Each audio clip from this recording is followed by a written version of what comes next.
Hammaga salom. Men uzoq kutgan kun Raddom sumka rubrikasi qoldi. Nimalar olganim birgalikda ko'rib chiqamiz. Birinchi marta ona bo'layotganim uchun ko'zimga nima yoqsa shuni olurganman.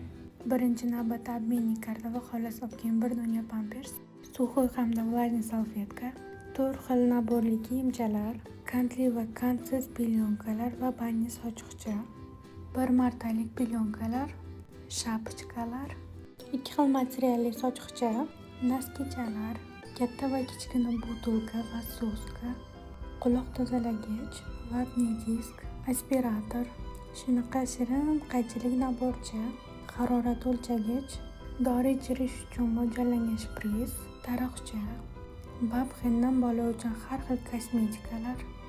Bunisi esa o'zim uchun 2 xil pijama, 1 kishilik postel va ona uchun har xil gigiyenik vositalar, rodzal uchun pijama va nijniy belyolar. Tajribali mamashalar yana nima kamchilik bo'lsa kommentariyaga yozsa xursand bo'lardim.